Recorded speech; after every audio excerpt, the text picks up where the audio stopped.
Glad to have you with us here on the Kansas City Chiefs Report. Tyler Jones, your fearless leader, here with you. We are talking updated trade targets for your Kansas City Chiefs.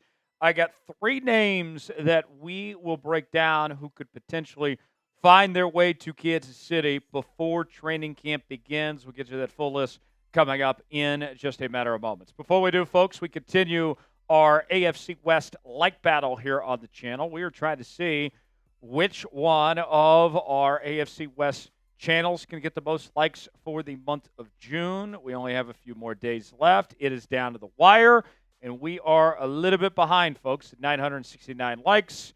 Raiders report at 978. Broncos breakdown at 975. Mitchell Renz, he thinks the Chiefs are frauds. Trace Moustakis, our new Broncos host, I would love to give him a very warm welcome from the Chiefs Kingdom that we are here, and we are here to dominate him. Kind of like, a dog, pissing on somebody or something here. Like the video. Let's show him who's boss, and we'll get started with today's show. So let's do this. Let's go over three different players at three different positions that the Kansas City Chiefs could potentially trade for. And I'll tell you this right now.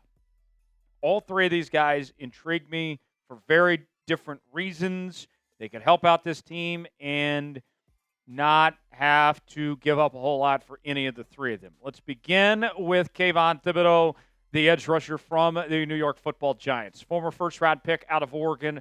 I was a big fan of his coming out. There were some questions about his character when he was leaving Oregon and how he would translate if he was mentally ready for the National Football League. But I don't think that the character issues are a concern at all anymore. And when I look at his production, folks, we've seen Kayvon Thibodeaux play at a very high level before, but we haven't seen it consistently. And I think a lot of it has to do with the team he plays for, the organization, the New York Giants, and all the problems that have faced them. If you get him to a team like Kansas City that has an established system, a very good defense with one of the best defensive coordinators of all time in Spags, then he could really reach into that untapped potential and take a huge step forward, in my humble opinion. More on Kayvon Thibodeaux. He was an all-rookie team selection in 2022.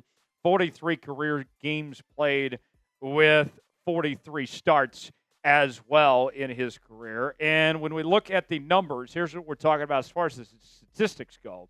In his rookie campaign, he had 4 total sacks, 2 forced fumbles, pretty solid year. Took a big step up in 2023 with 11 and a half sacks and 3 forced fumbles.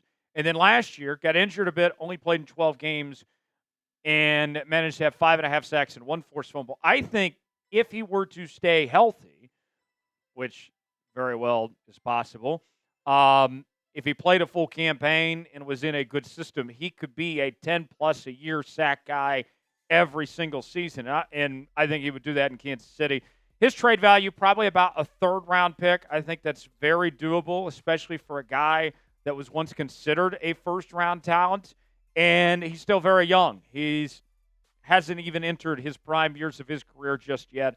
I would love the idea of bringing Kayvon Thibodeaux in. What do you guys think? Your chance to be the GM here at the Kansas City Chiefs Report. Should the Chiefs trade for Kayvon Thibodeaux? Type T for trade, P for pass. Weigh in, let us know in the comments section below. Folks, want to make sure you're subscribed to the Kansas City Chiefs Report as we're bringing you our daily news and rumors. We also have live shows each and every week, Q&A mailbags, breaking news, all right here in your one-stop shop for all things Kansas City Chiefs. We're the most interactive Chiefs channel on YouTube. The only thing missing is you, folks. Subscribe now. Let's get at least 20 subs off today's video, youtube.com/ChiefsTV. Join the family. Stay up to date. The countdown to training camp is on. We'll have you covered right here on the Kansas City Chiefs Report. Up next, let's go defensive line now, defensive tackle. This is where we find Harrison Phillips of the Minnesota Vikings. And there have been some rumblings that the Vikings could potentially move on from Harrison Phillips. And there have been discussions that the Kansas City Chiefs could use some reinforcements at the defensive tackle spot. We know that Chris Jones is fantastic and one of the greatest to ever play the position. But beyond that, you do have some realistic question marks. What can we expect from guys like Mike Pennell and others here. You bring in Harrison Phillips, and that changes everything potentially on this defensive line. You pair him up with Chris Jones, and you got Karlaftis there, and all of a sudden, what we've seen when teams take on the Kansas City Chiefs is that Chris Jones takes on a lot of double teams, right? If I add in Harrison Phillips into that equation to play alongside Chris Jones, I'm going to make life a hell of a lot easier on Chris Jones and the rest of the defensive line. And also, we talk about the lessons learned from the Super Bowl. What did the Philadelphia Eagles do so well against the Kansas City Chiefs?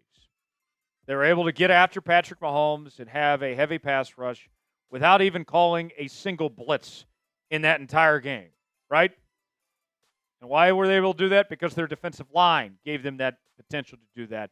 You add in Harrison Phillips, now you're going to really open up some things on that defense to not have to blitz nearly as much. Harrison Phillips, still a relatively young guy, 2018 third-round pick out of Stanford by the Bills. Joined the Vikings in 2022. 96 career games played with 62 starts in the NFL as well. And if you look at his statistics here, folks, let's go over those numbers for you as you can see on your screen right now. In 2021, 1 sack, 6 QB hits, 51 tackles. Then in 2022, had 1.5 sacks, 6 QB hits, 3 TFLs, 59 tackles. Then in 2023, his best statistic season, 3 sacks, 92 tackles, 2 TFLs, 6 QB hits. Then last year, same amount of games played. Numbers were down from 92 tackles to 55, 2 TFLs, 5 QB hits, and 2 sacks. Value for him is probably about a 4th-round pick is what Minnesota could be potentially looking for when it comes to Harrison Phillips there. And Jerry Tillery, his former teammate, is also here now. So you get those two together and have a nice little reunion of some Minnesota Vikings defensive linemen here. So that's a possibility. What do you think about the idea of trading for Harrison Phillips? Your chance to be Brett Veach and let us know. Type Y for yes, N for no. Way in the comments section and tell us what you think. All right, last on our list, we find Cam Curl, the safety from the Los Angeles Rams. And there's been a lot of rumblings that the LA Rams could be looking to move on from Cam Curl and for him to find a new home of sorts. And I look at Cam Curl, and one thing I just don't understand is how is he so undervalued? To me, this is a good football player that I think is sneaky good and has really come a long way from being a former 7th-round pick back in 2020. To me, he's been a nice find since he's entered the National Football League, and his production has been way better than what anyone could have expected there when he was a 7th-round pick coming out of Arkansas by the Commanders. Joined the Rams in 2024, 76 career games played with a nice total of 69 starts in his career to this point. And when you look at the numbers when it comes to Cam Curl, here's the thing. Is he going to get much interceptions? No, but I have Jaden Hicks to do that. And then with Brian Cook there, and you got Mike Edwards there, you add Cam Curl to the mix. Now you got some flexibility. Now you got a lot of bodies on the floor, if you know what I mean, to potentially work with in that safety room, and you're covered for injuries and have some real depth if you bring him into the mix. Those numbers we talked about, he's done a really good job as far as being a tackling machine. 99 tackles in 2021, 83 in 2022, 115 in 2023. Last year, 79 tackles, 9 pass breakups. Maybe he's not going to get your interceptions, but he is going to be a nice compliment to Jaden Hicks of doing something different than him. And you're talking about maybe giving up about a 6th-round pick for Cam Curl as well. I think that makes a ton of sense if you're Kansas City to give him a shot as far as that goes. Now, let's go ahead and ask you folks, who's a player the Chiefs should trade for? Weigh in the comments section and let us know who that is that comes to mind that you would like to see in KC. If you enjoyed today's show, you already know what to do. Hit that like button. We certainly would appreciate it. I'm Tyler Jones. Thanks for joining us. We'll see you next time.